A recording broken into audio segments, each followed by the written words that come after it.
everyone, welcome to Mahanadi IS. Today is my class started in Chhattisgarh के Somer. हम पढ़ रहे हैं छत्तीसगढ़ के जो प्राचीन इतिहास में यहाँ के राजाओं के कब से कहाँ तक शासन किया। तो हम देखते हैं आज की क्लास में छत्तीसगढ़ के सोमवंश के बारे में हम जानकारी प्राप्त करते हैं कि सिरपुर के जो पांडव शासकों के पतन के बाद 10वीं शताब्दी, कौन सी शताब्दी, 10वीं शताब्दी के लगभग दक्षिण कौशल पर सोमवंशी राजाओं ने अपना राज्य स्थापित किया ना। सोमवंशी शासकों के द्वारा राज्य स्थापित हुआ। कुछ इतिहासकारों का मानना है कि जो जो सोमवंशी शासक है ना, पांडु वंशीय शासकों की एक भाग का ही एक शाखा थी ना। कुछ शासकों को पांडु वंश की एक शाखा मानते हैं।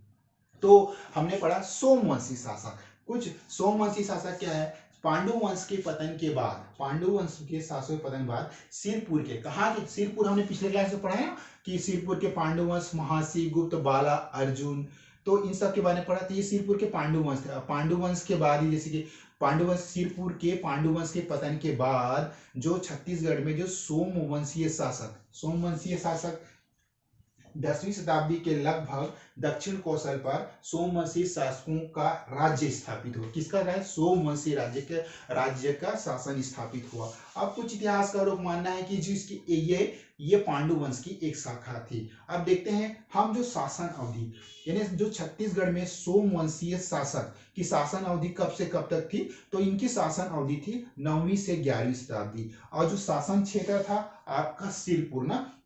उपाधि, मतलब ये उपाधि क्या होती है भाई, कोई किसी प्रकार की कुछ उपाधि देते हैं राजा।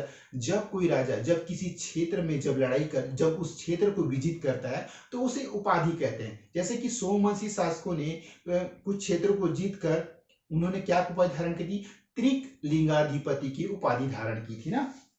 संस्थापक, हाँ ये मोस्ट इंपॉर्टेंट है। ये जो आपका सोमवंशी शासक है ना, उसके संस्थापक कौन है? तो वो है उसके संस्थापक शिवगुप्त। ये आपका प्रथम शासक था ना, शिवगुप्त सोमवंशी शासक का। उसके बाद जो अंतिम शासक, यानी जो सोमवंशी शासकों में अंतिम शासक कौन था, वो है आपका उद्योग केसरी को याद रखेंगे ना, उद्योग केसरी। अन्य शासक इस साम्राज्य में, मतलब सोमवंशी शासकों में अन्य शासक भी हुए। तो अन्य शासक में है आपका शिवगुप्त हो गया, धर्मकंदर्प हो गया, ययति हो गया, धर्मरथ हो गया, आपका राजमहल हो गया, फिर हो गया नहुस भी एक राजा है, नहुस हो गया, फिर ययति, फिर आपका हो गया चंडी है। तो ये प्रमुख कुछ शासक थे सोमवंशी शासक।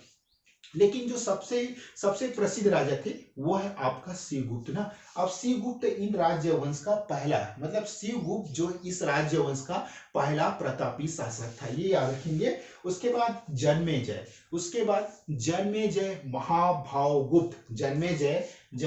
महाभावगुप्त प्रथम कौशल का राजा हुआ। कहाँ का राजा हुआ? आपका प्रथम कौशल का राजा हुआ, जिसने इस राजवंश की, किसने भाई? जन्मेजय महाभावगुप्त ने इस राजवंश की प्रतिष्ठा बढ़ाई। और क्या हुआ? और उन्होंने उड़ीसा को जीता। और कौन सी उपाधि धारण की? उन्होंने त्रिकलिंगाधिपति की उपाधि धारण की था। तो ये थे हमारे सोमवंशी राजाओं के बारे में जानकारी। अब जो इनके जो प्रमुख शासक है, कौन कौन से शासक है, तो इसमें जो एक तरफ आएगा प्रमुख शासक और दूसरी तरफ आएगा महत्वपूर्ण। तो सबसे पहला शासक हम पढ़ेंगे शिवगुप्त के बारे में ना। शिवगुप्त ये दक्षिण कौशल में सोमवंश के संस्थापक थे। कौन थे? दक्षिण कौशल में सोमवंश के संस्थापक थे आपका शिवगुप्त। दूसरा है आपका जन्मेजय धर्मकंदर्प। शिवगुप्त के बाद सोमवंशी शासक बने। यानी किसके बाद? शिवगुप्त के बाद सोमवंशी शासक कौन बने? आपका जन्मेजय।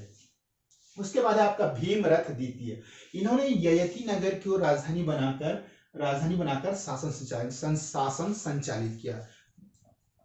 देखो आपका भीमरथ द्वितीय, इन्होंने क्या किया? ययति नगर को अपनी राजधानी बनाकर शासन संचालित किया। ओके। उसके बाद है लास्ट है आपका उद्योग केसरी। ये सोमवंशी शासकों में अंतिम शासक है ना, उद्योग केसरी।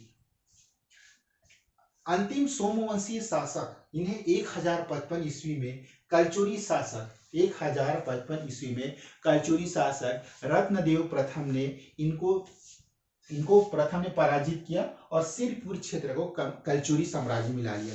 देखिए हम आगे जो हमारा जो नेक्स्ट वीडियो आगे क्लास है उसमें हम कलचुरी वंश के बारे में बहुत डिटेल से पढ़ेंगे कि कमल राज यानी कौन से कलचुरी कालीन शासकों ने यहाँ पर कब तक छत्तीसगढ़ में शासन किया, तो आगे आगे हम पढ़ेंगे। फिलहाल हम ये देखते हैं कलचुरी शासक कौन थे। तो जो सिर पर हम क्या पढ़ रहे हैं, सोमवंशी शासक। अब यहाँ पे जो उद्योग केसरी है ना वो अंतिम राजा थे। तो अंतिम राजा को किसने हराया, आपका 1055 ईस्वी में जो कलचुरी साम्राज्य के प्रथम रत्नदेव प्रथम ने इन पर आक्रमण करके जो उद्योग केसरी हरा दिया और उस जगह पर सिरपुर को अपने कलचुरी साम्राज्य मिला लिया। एक और फैक्ट है, 11वीं सदी में जो ना तुमाड़ के क्षेत्र, कलचुरी है तुमाड़ के क्षेत्र, एवं जो उड़ीसा के राजा अनंत वर्मन गंगचूड़ ने इन पर आक्रमण करके इनके राज्य को तहस नहस कर दिया और इसे कलचुरी साम्राज्य मिला। तो ये था हमारे छत्तीसगढ़ में सोमवंशीय राजाओं के बारे में जानकारी। तो एक बार हम चलो क्यों ना फिर से फास्ट रिवाइज करते हैं जिससे हमारा दिमाग क्लिक करे।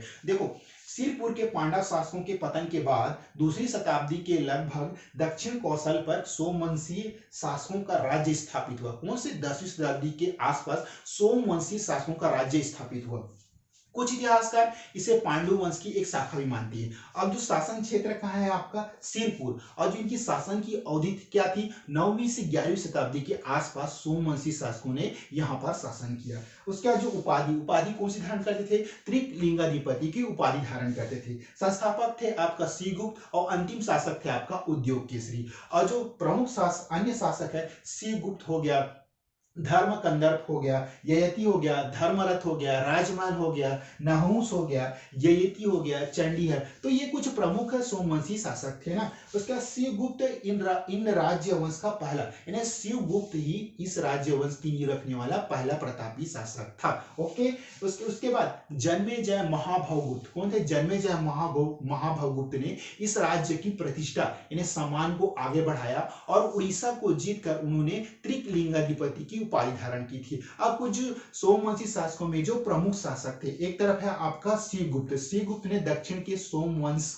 दक्षिण कौशल में सोमवंश को स्थापित किया। और जन्मेजय बौद्ध, ये दूसरे राजा है, जन्मेजय धर्मकंदर श्रीगुप्त के बाद सोमवंशी शासक बने भीमरथ द्वितीय। इन्होंने ययतिपुर को अपना राजधानी बनाकर शासन संचालित किया। उद्योग केसरी ये अंतिम राजा थे, अंतिम सोमवंशी शासक। इन्हें 1055 ईस्वी में जो कलचुरी साम्राज्य के रत्नदेव प्रथम ने इन पर आक्रमण करके इनके साम्राज्य को अपने साम्राज्य में मिला लिया ना, सिरपुर के क्षेत्र को अपने साम्राज्य में मिला लिया। और 11वीं सदी में जो तुमाड़ के कलचुरी एवं उड़ीसा के शासक अनंत वर्मन गंगचूड़ ने इन पर आक्रमण करके इसको जो सोमवंशी शासक जो आपका उद्योग की स्थिति है उसको पराजित कर इसको इस शासक को कलचुरी साम्राज्य में मिला लिया। तो आज की क्लास में हमारा ये वीडियो था सोमवंशी शासक के बारे में। जब पांडु वंश का पतन हुआ तो दक्षिण कौशल में सोमवंशी राज्य का स्थापति हुआ। तो हमने ये पढ़ा कि जो ये सोमवंशी शासक किन किन राजाओं ने कितने कितने समय तक यहाँ पर शासन किया, कि जैसे कि इन्होंने 9वीं से 11वीं शताब्दी के आसपास यहाँ शासन किया। कौन सी उपाधि धारण करते थे, त्रिकलिंगपति। और जो सबसे प्रथम राजा कौन थे, आपका है श्रीगुप्त। अंतिम राजा है आपका उद्योग केसरी। और जो इन्होंने कौन सी उपाधि धारण की, त्रिकलिंगाधिपति।